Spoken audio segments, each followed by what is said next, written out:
What's up, Bills Mafia? Trace Moustakas here for the Bills Breakdown by Chat Sports. And admittingly, the last time that we saw each other, I was very heated after the Michael Hoyt and Larry Ogunjobi news. But I am back and ready to give you more Bills coverage, this time in the form of the Bills mock draft after week 1 of free agency. And the draft is less than 6 weeks away. I am so unbelievably excited. And here at the Bills Breakdown, we have a big ask of you for today's episode. We have never hit 300 likes on any video we have ever made before. I want to be the first one to claim that we did it. 266 is our record, so let's strive for 300 thumbs up right here on the channel on today's episode. Do me a favor, hit that thumbs up button. Now, before we get into our actual picks, it should be noted the Bills have 10 overall draft picks here in 2025, including 2 second-rounders, 2 fourth-rounders, 2 fifths, and 3 sixths. So let's get into our first pick, number 30 overall. With the number 30 overall pick, the Buffalo Bills select Walter Nolan, defensive tackle out of Mississippi. Now, it should be noted that Walter Nolan is a unique prospect at 6'3", 295 pounds. He was ranked the number 1 defensive tackle, number 1 and 2, by ESPN and Rivals.com in the 2022 recruiting class. So there is no stretch of the imagination that this guy is not unbelievably talented. Now, he started his career at Texas A&M and then transferred to Ole Miss, where he played last year. But here is where it gets interesting. He's already amazing against the run. He's still developing his skills as a pass rusher. Now, with an already NFL-ready frame at 6'3", 295 pounds, and his in-game athleticism, he's well above average for his size at the position. Now, like I said, he stops the run. That's the best part of his game so far. You can flip him inside to nose tackle. You can also play him at any of the DT spots. He's not necessarily an edge rusher, but that's okay because we brought in other edge rushers in free agency, a.k.a. Joey Bosa. So when I look at Walter Nolan, I look at a guy that has some serious upside as not only a run stopper, but an interior defensive tackle for years to come. He's already shown that he can do it at an elite level. 14 tackles for loss in 2024. Now, the downside, if you want to call it that, is Nolan has some less than desirable game footage where he kind of takes plays off. But a lot of players do that at the very end of their career when they know, hey, I'm already ready for the draft. So I don't see it as a major red flag, maybe more of like a beige-ish.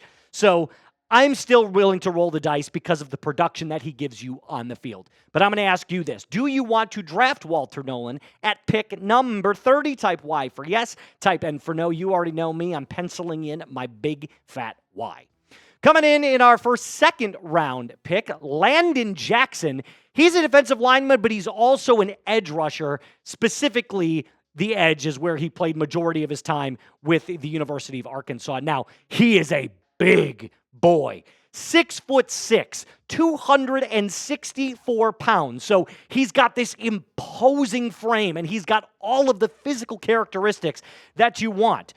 But he's got some unorthodox body movements. He lacks a little bit of balance on the edge. So if he's not getting around his, I don't want to call him a defender. If he's not getting around offensive linemen, he's not necessarily getting to the quarterback. But when he is on, he is with the best in college football. And if you look at what he did in 2024, he had 49 tackles, so he did pretty well against the run as well. 10 tackles for loss, 6.5 sacks with a PFF grade of 83.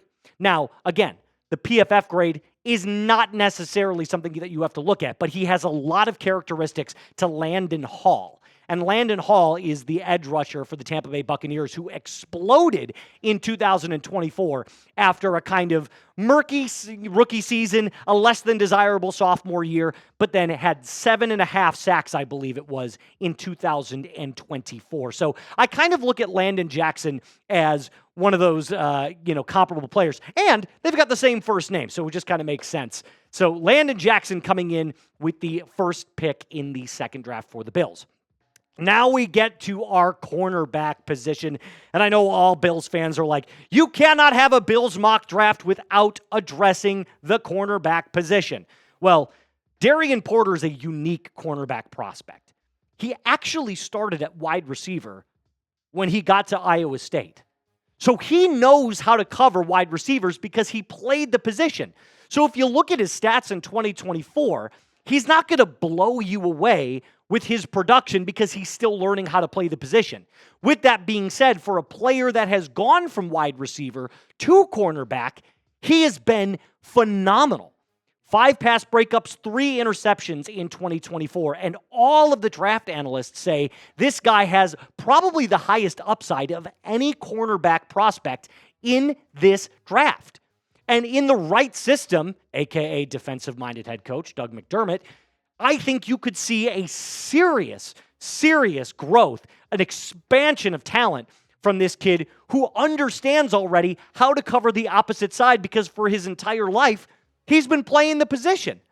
So I look at Darian Porter as one of these guys that as we shift into a more zone-based NFL, there's less man-to-man coverage, more, rushing forward, dropping everyone else back in coverage. If he can learn to excel at these zone coverage schemes and keep everything in front of him, he's going to be a phenomenal player. He's already good at the point of attack. You saw that with his 3 interceptions. He knows how to jump a route because he knows exactly where the wide receiver is going to break.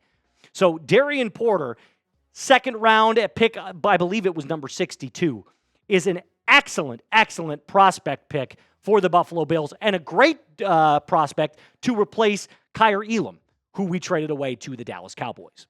Now coming in with our 4th picks, I believe this is our first pick in round 4, if I'm not mistaken. Savion Williams, wide receiver out of TCU. Now, I was a little bit on the fence with Savion Williams. I've been talking a lot to the guys here at Chat Sports, and we are based in Dallas. And one of our hosts actually went to TCU, so he kind of takes TCU football very, very seriously. Savion Williams is undoubtedly a developmental wideout. However, with his physical characteristics and what he's able to do not only in the pass game, but also in the run game with jet sweeps and different kinds of reverses and laterals, Savion Williams, to me, can be an immediate gadget player for the Bills, something that we don't necessarily have right out of the gate. We've got our 2 backs that are stereotypical running backs. We've got our receivers that are stereotypical wide receivers.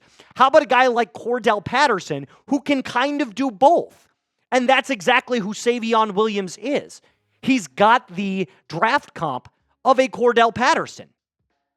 And he's got the size, he's got the traits, and he's got pretty decent hands. Now, he's not going to blow you away with his receiving yards or his rushing yards. He's going to be a scrimmage yards player, an all-purpose player. So he's going to be able to do it kind of like how Deebo Samuel was for the 49ers now with the Washington Commanders, and kind of how Cordell Patterson was for the Atlanta Falcons.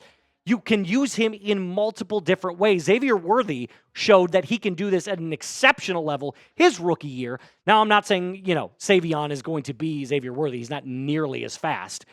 But if you can get him in the right scheme and get him going in this sort of gadget-style role, there's no doubt that he can give you productivity in his rookie year while he learns to develop his game as a wide receiver. So I think he provides excellent upside and potential, especially for where you're getting him, which is in round 4. All right, coming in at our last 4th round pick, Mr. Demetrius Knight Jr. Now, he's a passionate linebacker. He's got amazing size, good instincts, and a feel for how to play the position. With that being said, his fluid athleticism and short area burst is not necessarily translating to the field, although he did have a very productive season with 82 tackles. However, he's kind of small for the position. He's only 6'1". So, and he's about 235 pounds. So he actually has the characteristics and the size of more of a strong safety. Now, if you put on about 10 pounds, there's no doubt in my mind he can be an excellent outside linebacker and maybe get into a starting rotation. But as of right now, you'd be bringing him in to be that depth piece. Now, with Michael Hoyt being out for the first 6 games, this could be an opportunity for the Bills to say we can take a player like Knight and scoot him into that rotational side and have him get more game reps. Stopping the run seems to be his expertise as well. And we've said it before on this channel. The Bills in 2025 have made an emphasis to not only get after the quarterback, but to stop the run as well. So I like him coming in at our last pick in round 4. You don't have to pay him a lot. And if he can give you 45 to 50 tackles in one season, and again, you don't have to play him every single game, maybe get him in on 50% of the snaps throughout the season, I'd be completely fine with drafting Deuce Knight in the, not Deuce Knight, Demetrius Knight, my apologies, in the second pick in the 4th round. So if you take a look at what our first 4 rounds look like, we again have Walter Nolan in our 1st round pick, Landon Jackson and Darian Porter coming in our round 2s, and our round 4s, Savion Williams and Demetrius Knight. Now, we can't do the full mock draft analysis because we'd be here for half an hour doing God knows every single player. But here's what I have in this mock draft for mock rounds 5 through 7. And again, rounds 5 through 7 should be noted. These are majority of depth pieces and rotational players. And some of the guys, as you get further down on that list, rounds 5, 6, and 7, some of them don't even make the roster. So I've got these guys laid out here. Denzel Burke, a cornerback from Ohio State, he had some nice productivity, especially down the stretch in the 2024 college football playoff. And then Jake Majors, some center help. Offensive line depth is in my opinion, is one of the most underrated things that you could get offensive line in every single draft. Always having an abundance of an offensive line is always smart to do, especially in my opinion, in 2025, as the game translates for the quarterback outside of the pocket more often.